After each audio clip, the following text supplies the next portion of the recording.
Shazam issue 10. Geoff Johns writing with Dale Eaglesham and Scott Collins on the art. Only two artists this time. That makes a change for this book. Only still, two. Again, yeah, still it's real rough, the transitions in between. This is exactly why I dropped the book. Yeah. I want to love this book so much. I do. But I don't know. I just feel like John's heart's not in it right now. And that kind of hurts. And you're going to have a cover against them fighting against a gingerbread army, and that army does not show up. Upsets I get a Matt, little does it? mad. Yeah, I actually I like this issue well enough. It's it's fine, and for what it does, the whole. I don't like how they dealt with King Kid so quickly. Sure. With the wizard, so King Kid's invading because he's betrayed. He wants to be the seventh member, but the wizard shows up and basically sends him away. And I do like that Billy questions that, where he's like, at a certain point, he's like, well, like, King Kid started off right. It got away from him. And well, that's maybe a hint that the wizard's not all right now. Like, because when we get to the end of the book, obviously it's clearly implying the wizard's doing some dark stuff. Yeah. But I just, so I like that. I'm still not keen on his dad being a member of. Well, is that going to be a problem next issue? Well, no, he's not, is he? And yeah, I do like that Taki Tani's there now. Oh yeah, I love this. It's like, because he's cooking dinner. He's like in the kitchen, and the parents are like, "Hey, do you want any help?" Or vegan tacos. Vegan tacos, yeah. And I love that. Is it Eugene? Is like, no, there's no meat in these. What the hell? Yeah, it makes sense though that Taki Tani would want to be vegan. It makes sense, given Yeah, exactly. And I like that Johns has pulled off Taki Tani in that, because remember in the Johns and Frank backup to Justice League, Tani was a tiger that was at the Philadelphia Zoo. So I do like that he managed to make Taki Tani. He's from the Wildlands, and now he's here to help the Batsons.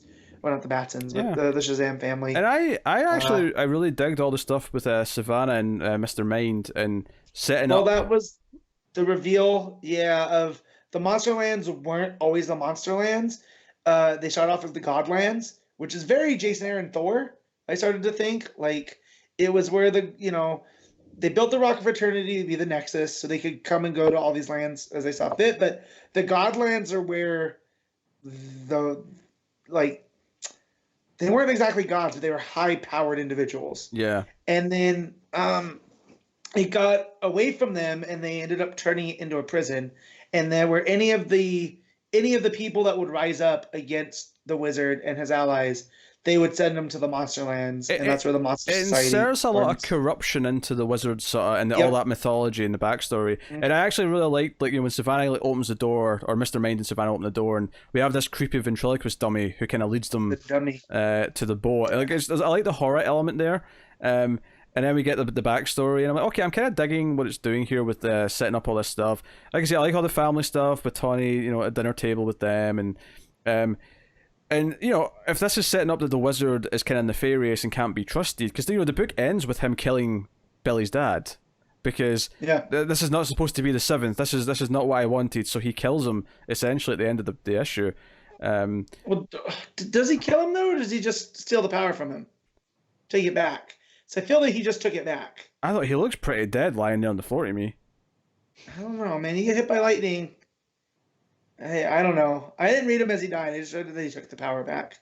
But if he's dead, then problem solved for me. Because I took this as he goes to say Shazam, but the wizard interrupts it halfway through the word by striking him with lightning, and killing him. Yeah. That's how I read it. But I could be wrong. Maybe when we get to the next issue, it'll feel differently. Because the wizard's all alone in the room, just brooding for most of the issue. It's like he's thinking of how to try to solve his problems, and that's kind of what his solution ends up being. But it's interesting. So but no, I like the extended family stuff. I like Tawny being there, and I think a lot of what I like this book for is in this issue. If anything, I think I like this more than I like some of the stuff when they were actually in the various lands, because I felt like it went on a bit too long. Maybe that was just because of the delays. It felt so drawn out. Yeah. I think having them back with the family and having all this stuff where they interact. Again, the art is kind of hit and miss because it is swapping the artists, unfortunately. But I like that we're teasing the Monster Society for next issue. Because that's kind of what the end of the Savannah stuff is like. Oh, we're going to open this door and get the Monster Society out here. Yeah, so the dummy is a Golden Age character. He fought the Vigilante, and so he's been banished there. But I'm looking at the rest of the Monster Society of Evil, and there's a lot of characters. Besides Savannah, you have Ibok, who I remember Ibok showing up in a Justice Society story, one of the first ones I remember reading. And I think Mary Marvel rips out his tongue when she's going evil. And that was part of the thing, so he can't talk, can't say the word to turn him into the evil version of Shazam. But you have Mr. Atom, the Atomic Robot, King Cole, the Beast Man, Ogar, the world's mightiest immortal, once a disciple of Shazam. So I'm looking forward to seeing some of these other characters show up. I don't know, man. The King Kid thing, I know it's a piece later, but I just felt that was so rushed, and we spent so much time in the Funlands early on just to have it get. Yeah, I guess he's away.